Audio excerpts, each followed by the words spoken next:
Bendita família, povo de Deus, óleo de alegria e de refrigério seja derramado sobre todos, amém? Que o Senhor renove força, disposição, alegria, em nome de Cristo Jesus, perseverança, amém? Forte abraço a todos aí, mais uma vez juntos aqui na viração do dia, assentados aí à volta dessa mesa que o Senhor tem preparado para compartilhar a virtude, nos fortalecermos mutuamente, nos alimentarmos, nos servirmos mutuamente e abençoarmos uns aos outros aí com tudo aquilo que Deus tem ministrado, repartido, derramado sobre o nosso coração. Tá bom? Muito bom, grande privilégio, né? A gente tem se sentido assim muito grato a Deus por Ele estar nos dando essa condição, esse privilégio aí da gente já aí há alguns meses já, né? A gente poder estar juntos aí, compartilhar, repartir nesse tempo aí tão precioso, tem sido tão precioso, tão bendito poder estar junto com os irmãos e repartir e também receber os testemunhos aí, né? Graças a Deus a gente não consegue responder a todo mundo. Eu tenho tentado responder aqui, né? Na medida que a gente vai conversando, vai repartindo, eu tento sempre, busco de Deus, né? Naquilo que a gente vai repartindo, compartilhando, está trazendo resposta também, um retorno daquilo que muitos irmãos têm repartido conosco aqui. Estamos aqui, ó, Tiago, Boca, Sérgio, Enzo, vocês são uma bênção, viu, na minha vida. Muito bom mesmo, um grande privilégio a gente poder estar juntos aqui e compartilhar de tanta coisa preciosa, né? Esse tempo especial de viração do dia. Então, para quem está chegando aí agora, muitas pessoas estão chegando aí a cada dia e a gente vai ajeitando lugar na mesa aí para todo mundo, amém? Graças a Deus. Então é tempo também de você ainda convidar alguém, repartir com alguém, dá para você aí chamar mais pessoas para estar aí conosco, tá bom? Graças a Deus, muito bom. Vamos ter uma palavra de oração, suplicar mesmo que Deus assim, Rafinha, rapaz, foi tão bom receber o abraço do Vitinho ontem, assim, ver o coração dele e ser abençoado, viu? Manda um abração aí para ele. Então, vamos ter uma palavra de oração, suplicar mesmo que Deus esteja aí nos fortalecendo, nos ensinando, né? Em nome de Cristo Jesus. Pai, muito obrigado pelo teu amor, obrigado mesmo assim, pela tua misericórdia. E obrigado por esse óleo de alegria, de refrigério, de renovo, de vida. A tua água que flui através de nós, o rio do Senhor passando através de nós e abençoando pessoas, ó Deus, comunicando vida. Águas que não se esgotam, que não falham. Bendito seja o teu nome, que o nosso coração seja mesmo visitado, o nosso entendimento transformado pelo poder do teu Espírito Santo. Amém. Amém. Em nome de Cristo Jesus. Amém. Graças a Deus. Nós estamos meditando em 2 Coríntios, capítulo 4. E Paulo vai tratar de um assunto assim essencial na nossa vida, que a gente tem que colocar atenção, meditar mesmo. Paulo vai falar desse dilema, né, que nós carregamos um tesouro, então as virtudes de Deus em nós, mas o invólucro, né, o recipiente, o vaso que carrega toda essa virtude, ele é de barro, ele é frágil, ele tem que ser quebrado. Um coração quebrantado e contrito o Senhor não desprezará. Amém? Então, ele é frágil, ele não é fraco. Então, não confunda, né, essa fragilidade no sentido de poder ser quebrado com um defeito, com uma deficiência. Então, quando Deus fala para Paulo assim, o meu poder se aperfeiçoa na sua fragilidade, né? Tanto que Deus diz assim, diga o frágil, eu sou forte. Então por isso que Deus diz: o meu poder, minha força se aperfeiçoa na sua fragilidade. Então é igual uma louça, né? Uma louça, ela tem uma louça, quando ela é muito fina, um cristal, um cálice. Vamos deixar Deus ministrar o nosso coração, porque às vezes as pessoas, assim, a gente tem uma tendência de avaliar as coisas pela aparência, né? Quando você vai tomar um vinho muito especial, ou um chá muito bom, um jantar, você vai escolher uma louça especial. E aí, essa louça, quanto mais ela for fina, né, ela for elaborada, isso deixa Deus ministrar no nosso coração. Isso mostra que quem fez, né, quem manufaturou, teve que usar de muito cuidado, né? Então, nós não somos um vaso tosco, feito de qualquer jeito, né? É como uma porcelana fina. Ela não é fraca. A fragilidade dela revela a sua virtude, porque revela o poder de quem a fez. Amém? Então, quanto mais habilidoso o artesão, mais fino é o vaso. É igual um diamante que é lapidado, né, por um exímio lapidador, uma joia que é feita por um exímio joalheiro, um artesão. Então, aquela fragilidade não é uma fraqueza defeito, é uma fragilidade virtude. Glória a Deus. Por isso que Deus está falando, fala assim: olha, eu fiz você de uma louça fina, porque a intenção era isso mesmo, né? É para que o tesouro, né, fosse revelado nessa fragilidade, né? Para que a glória não seja o poder, não seja daquela coisa tosca, daquela coisa rude.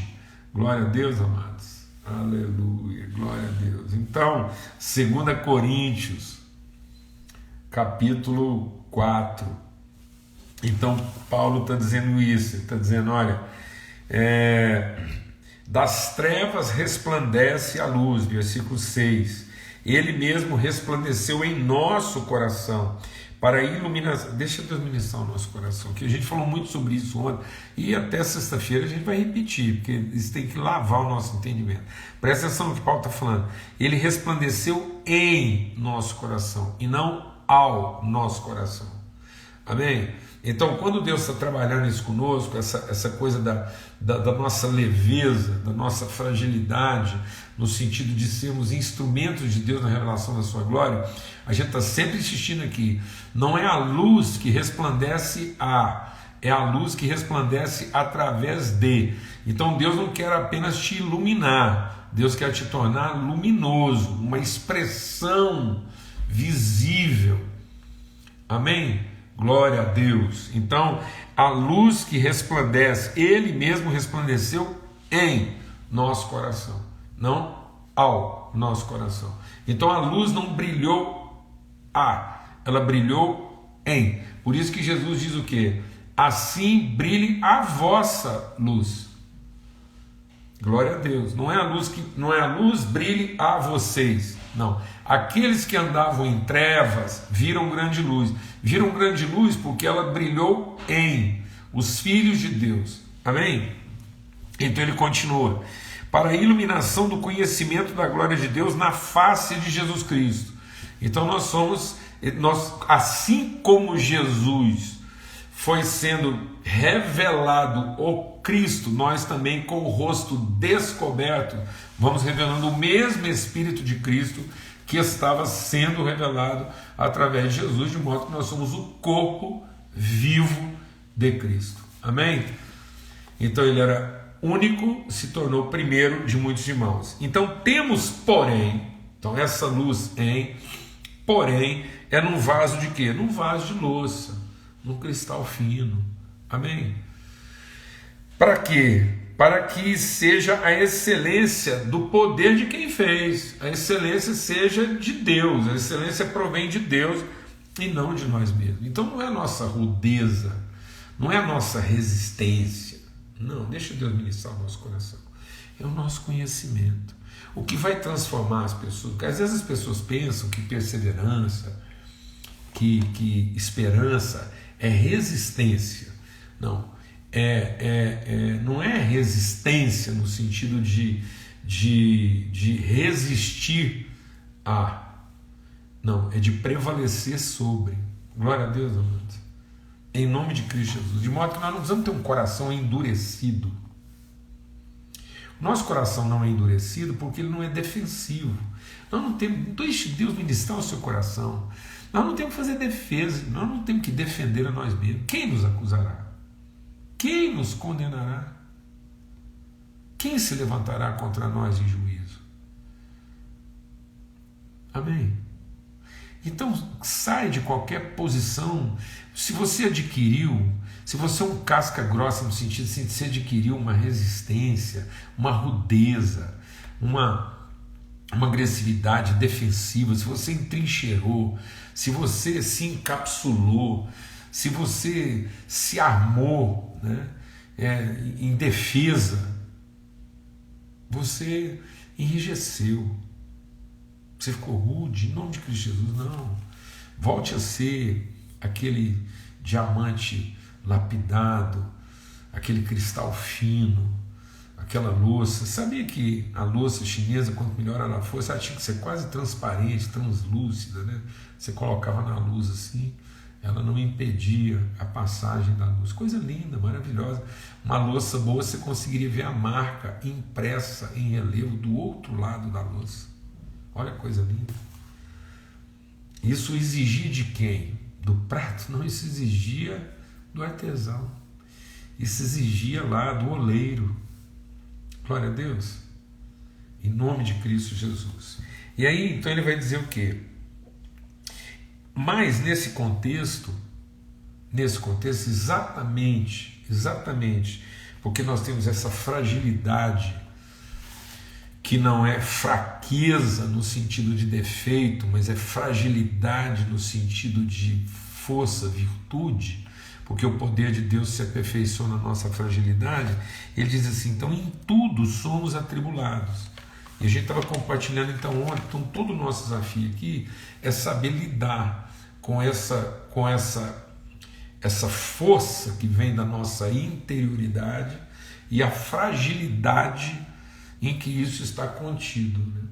Então, se eu não souber trabalhar isso, eu vou me embrutecendo, ou eu vou me enclausurando, eu vou me fechando.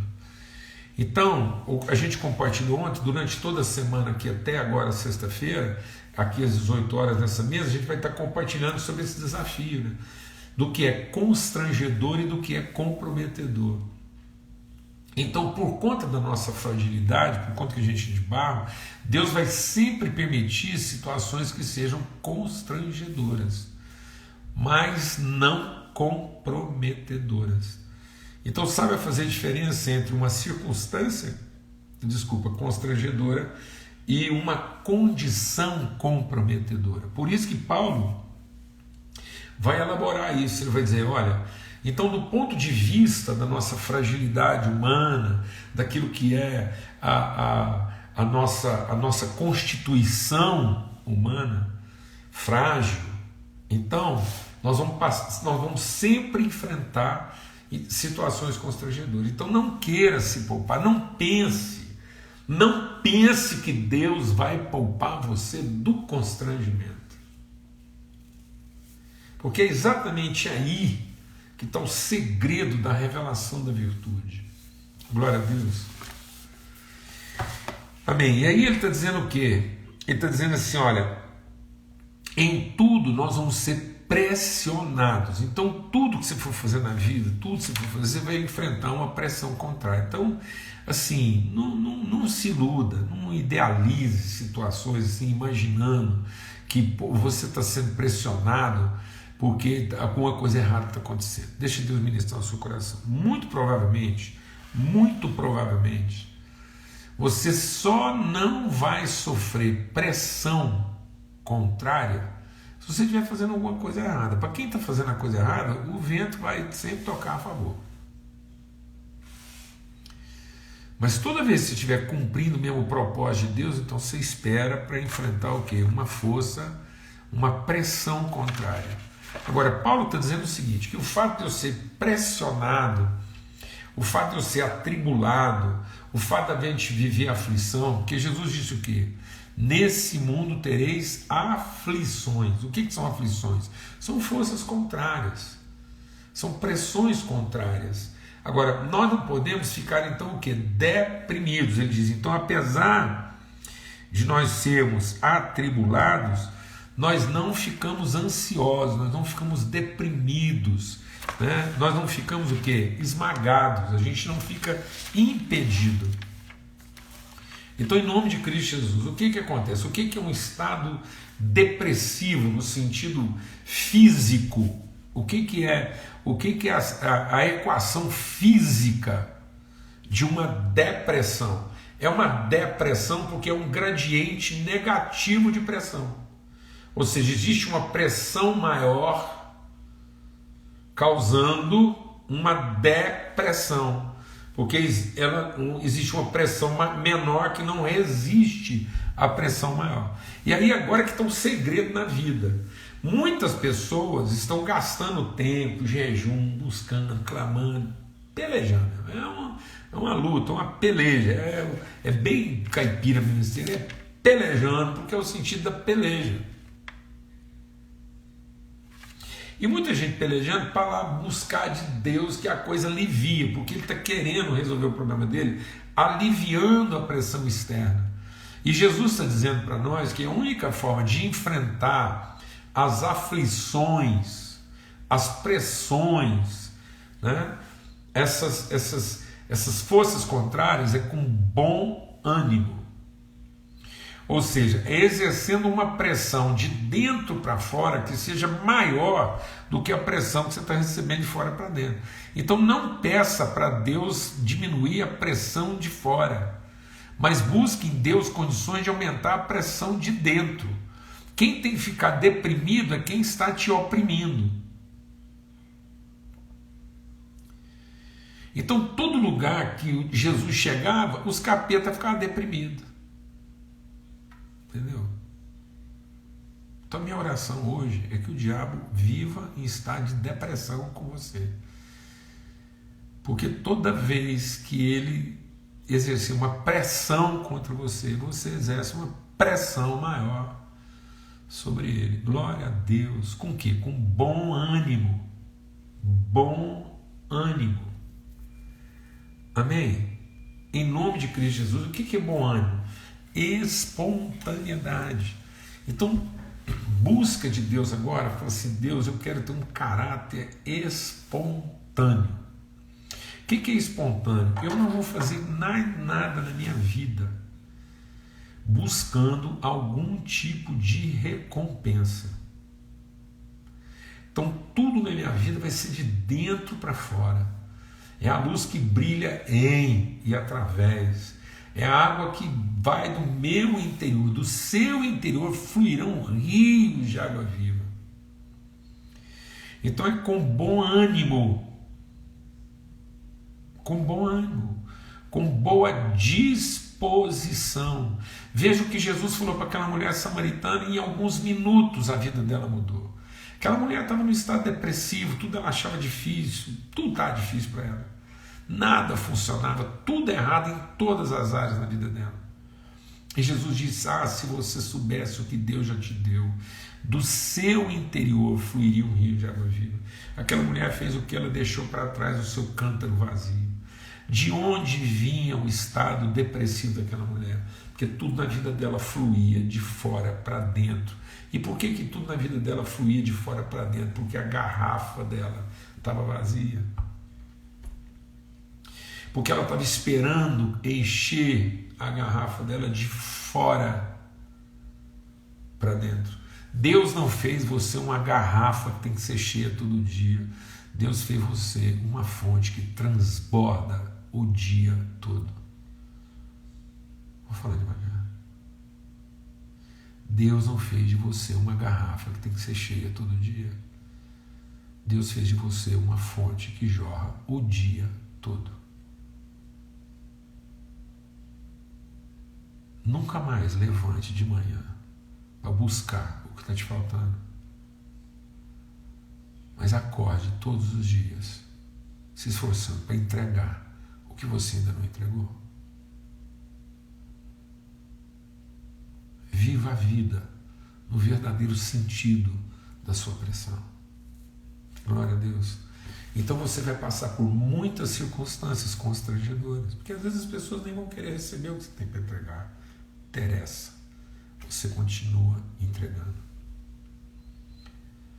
Glória a Deus. Em nome de Cristo Jesus. E hoje a gente quer compartilhar então sobre o segundo aspecto que Paulo diz aqui, que ele diz: pressionados, afligidos, mas não esmagados, não contidos, não deprimidos, perplexos, porém não desanimados. O que é perplexo? Surpresos. Então a vida, além de pressão, vai nos reservar o quê? Surpresas. Surpresas. Você planejou, você pensou, se organizou, esteja preparado para o fato que em boa parte das vezes, se não na maioria das vezes, as coisas não vão acontecer exatamente do jeito que você planejou ou você gostaria que fosse. Isso não quer dizer que você não vai fazer mais plano, não. A palavra de Deus diz que o coração do homem deve fazer planos. Mas a resposta boa vem do Senhor. Em nome de Cristo Jesus. E você entenda que a perplexidade, a surpresa é um constrangimento, mas ela não pode comprometer. Tudo que nós estamos compartilhando aqui com você é pelo seguinte: não deixe que uma circunstância constrangedora crie em você uma condição comprometedora. Não deixe que o fato de você estar sendo oprimido faça de você uma pessoa deprimida. A opressão não pode gerar um deprimido. Então, não explique uma depressão no nível de pressão que você enfrentou, porque você pode exercer uma pressão contrária. E agora não justifique o seu desânimo na sua surpresa, na sua perplexidade. Porque muitas pessoas estão justificando, tentando explicar o seu desânimo, porque elas fizeram de tudo conforme. Então, para quem? Deixa Deus ministrar o nosso coração aqui. Em quem Elias julgou a culpa do seu desânimo. O Elias ficou tão desanimado que ele pediu para morrer, irmãos. Então vamos citar mais um caso. Ontem a gente falou da mulher samaritana e hoje vamos lembrar do caso de Elias. É típico. Uma depressão que levou à morte, levou ele a desistir. Pedro estava querendo desistir, os discípulos no caminho de Emaús querendo desistir. Desistir por quê? Porque eles foram surpreendidos, as coisas não aconteceram conforme eles tinham planejado. Faltou esforço, não, faltou planejamento, não. E o que Elias alegou para Deus? Deus veio conversar com ele e falou: Elias, tem razão de ser essa sua tristeza de morte, esse seu desânimo? E ele disse: eu fiz tudo conforme o Senhor me ordenou. Eu fiz tudo de acordo com o que estava planejado. E as coisas não aconteceram conforme eu imaginava que ia acontecer, o que eu tinha planejado. Então deixa o Espírito de Deus ministrar o seu coração.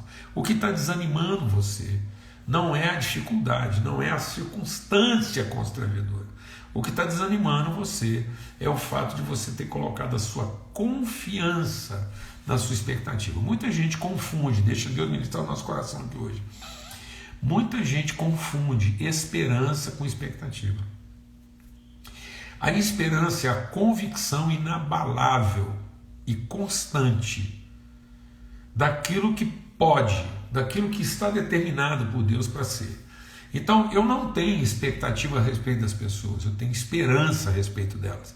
Porque eu sei exatamente o que cada pessoa pode ser em Deus. Então, eu nunca desanimei de ninguém, não. Às vezes, até para tratar uma pessoa com disciplina, eu não posso desanimar dela. Porque senão eu não estou ajudando a pessoa, eu estou punindo a pessoa em função do meu desapontamento. Então disciplina não é mera punição, não é um castigo imposto para compensar minha frustração. Muitas pessoas, quando vão punir, quando vão tratar com alguém, elas estão compensando a sua frustração. Olha, cuidado, porque Deus diz: a Ele pertence a vingança. Nós não podemos vingar a nós mesmos. E muitas vezes, a pretexto de estar corrigindo alguém, a pretexto de estar disciplinando alguém, a gente está vingando o nosso desapontamento, o nosso desânimo. A gente desanimou, desistiu da pessoa, e aí a gente tem essa forma rude, violenta, de compensar o nosso desapontamento. Estão me entendendo isso ou não? Então, como é que Jesus enfrentava isso? Como é que Jesus enfrentava o constrangimento? E a gente vai ler aqui agora. Como é que Jesus enfrentava o constrangimento? Lá no Evangelho de João, no capítulo 2. Deixa Deus ministrar o nosso coração aqui. Como é que Jesus enfrentava o constrangimento? João 2, 24 e 25. Como é que Jesus enfrentava o constrangimento da perplexidade? Ele diz assim, ó, João 2, 24 e 25. Mas o próprio Jesus, ó, verso 23, vamos ler o 23 antes. Estando Jesus em Jerusalém durante a festa da Páscoa, muitos os que creram no seu nome quando viram os sinais que ele fazia. Então a multidão foi para cima de Jesus. Aí sabe o que diz o texto? Mas o próprio Jesus não se confiava a eles, porque conhecia a todos. E ele não precisava que alguém lhe desse testemunho a respeito dos homens, porque ele mesmo sabia o que era a natureza humana. Agora você pensa, Jesus era profundo, ninguém conhecia melhor a natureza humana, melhor do que Jesus. No entanto, Jesus deu a vida para salvar o homem. Ora, se você pensar que, então, Jesus ele não confiava nas pessoas, não. Jesus não se confiava às pessoas, mas Jesus tinha absoluta confiança no que a pessoa em Deus pode ser. Então, movido da esperança do que a pessoa pode ser em Deus, Jesus deu a vida por elas. Mas Jesus, em momento algum, nutriu qualquer expectativa a respeito de quem quer que seja, porque conhecia a natureza humana. Então Jesus, ele consegue ter essa surpresa com o comportamento humano, porque ele tem certeza de que aquela pessoa poderia se comportar diferente. Então deixa Deus ministrar o seu coração.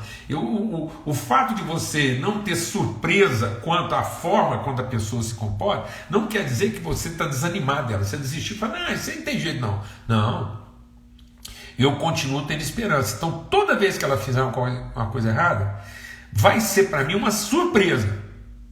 Toda vez que alguém faz uma coisa errada ou não se comporta, é uma surpresa. Contudo, não é um desapontamento, porque eu sei do que ela pode em Deus e também sei do que ela é capaz como ser humano. Então eu sou para ela a representação, eu sou o testemunho do que ela pode em Deus. Eu sou a referência para ela da pessoa que ela pode ser em Deus. Então toda vez que ela não agir de conformidade com aquilo que é o plano de Deus, eu vou revelar para ela a minha surpresa, mas não vou dar para ela o meu desapontamento. E muitas vezes você não está surpreso com a forma como aquela pessoa está reagindo, você está desapontado. E o desapontamento leva ao desânimo, você vai acabar se desanimando de gente. E Jesus nunca desanimou de ninguém, apesar de ele estar sempre convicto de que a pessoa podia agir diferente. Então o pecado para ele vai ser sempre uma surpresa, mas não vai ser um desapontamento. Glória a Deus, amado. Porque ele não se confiava às pessoas. Então deixa Deus ministrar no seu coração algo tremendo e que vai te libertar aqui hoje. Não se confie às pessoas, mas confie nas relações. Então o Salomão escreveu um negócio muito interessante falando sobre isso. Ele diz assim, é melhor serem dois do que um. Porque quando um cai, o outro ajuda a levantar. Então presta atenção. Então o Salomão está ensinando um segredo para nós aí. Não confie na pessoa, mas confie na relação. A relação é confiável, apesar das pessoas não serem confiáveis. Então eu tenho esperança na relação, apesar de não ter nenhuma expectativa nas pessoas. Porque eu sei que a relação é capaz de salvar a pessoa. Porque aí o Salomão está dizendo o seguinte, não é se um deles cair, é quando. Por isso que é melhor serem dois, porque não é se um cair, É quando um cair, o outro ajuda a levantar. Então, Jesus ele tem profunda confiança na relação, apesar dele nunca ter se confiado às pessoas. Então Jesus se entregou aos seus amigos, porque ele se entregou à relação com eles. E ele entendia que a sua entrega à relação da amizade poderia salvar seus amigos. Glória a Deus, irmão. E não coloque sua expectativa nas pessoas, mas coloque a sua esperança nas relações. As relações de amizade vão salvar os amigos. A relação da amizade só não salva os amigos que não querem se tornar amigos e preferem insistir em continuar sendo inimigos. Então, aí a pessoa, quando erra, ela não está errando contra você. De modo que a sua surpresa não é desapontamento, porque você não está triste por você, você está triste por quem? Por ela.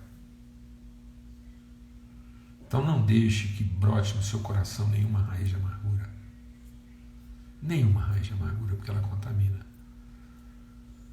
Porque a sua tristeza, a sua perplexidade, não é de desapontamento pelo que a pessoa fez a você. É tristeza pelo que ela continua fazendo a ela mesma. Porque ela não quer se submeter a uma relação que pode salvá-la. E aí você vai poder corrigi-la, sem se vingar dela. Glória a Deus. Aleluia. Glória a Deus. Então, certamente você vai passar sempre, todo dia, se não o dia todo, por situações de perplexidade. Mas isso não vai deixar você, nem vai fazer você se desanimar. Amém? Então eu quero profetizar ânimo, ânimo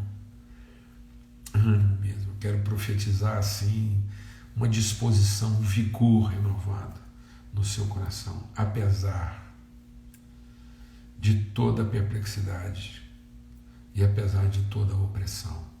Mas nada vai esmagar você a ponto de impedir que o projeto... Então você pode sofrer todo tipo de resistência no sentido de dificuldade, mas você nunca vai sofrer um tipo de oposição que seja capaz de impedir os processos de Deus. Ninguém poderá te resistir. Essa resistência ela tem prazo de validade. A sua perseverança não. Ela é eterna. Amém? Glória a Deus. E você não vai mais se confiar às pessoas. Não se confie às pessoas, mas confie nas suas relações com ela. Então você vai viver relações tão confiáveis que depois você pode entregar, como Jesus fez. Ele nunca se confiou a ninguém. No entanto, ele confiou todas as coisas aos seus amigos. Glória a Deus. Ele foi capaz de confiar todas as coisas a quem? Aos amigos. Então ele não estava confiando aquilo ao Pedro, ao João, ao Paulo como indivíduos. Ele estava confiando aos seus amigos. Porque a amizade é que é confiável. Viver em amizade é confiável. Amém? Mas não torne isso uma relação individualizada em que você está colocando a sua confiança no indivíduo, mas continue a confiar nas relações que Deus estabeleceu, porque essas sim são confiáveis. Continue se surpreendendo com as coisas erradas que você mesmo faz e alguém faz, porque isso é sinal de que você ainda não desistiu de continuar tendo esperança de que nós vamos acertar. Continue se surpreendendo com os erros, mas não se desaponte com eles. Não se desaponte, porque você continua sustentando a sua esperança e você, em momento algum, dependeu das suas expectativas. Amém? Vamos ter uma palavra de oração e agradecer a Deus. Amanhã a gente continua, vai lendo aí. Então, 2 Coríntios, capítulo 4, em nome de Cristo Jesus, café da manhã, almoço e janta no mínimo, jantar no mínimo, tá bom? E amanhã a gente volta a conversar sempre aqui às 18 horas na viração do dia. Pai, muito obrigado pelo teu amor, obrigado pela tua bondade, obrigado pela tua misericórdia, obrigado pelo teu Espírito que renova em nós esperança, Senhor, para que a gente continue a viver relações confiáveis, na certeza de que nessas relações nós podemos fortalecer e abençoar uns aos outros, repartindo, ó Deus, e comungando de uma fé mútua. No nome de Cristo Jesus, o Senhor. Que o amor de Deus, o Pai, a graça bendita do seu Filho e a comunhão do Espírito Santo de Deus seja sobre todos, hoje e sempre, em todo lugar. Até amanhã, se Deus quiser.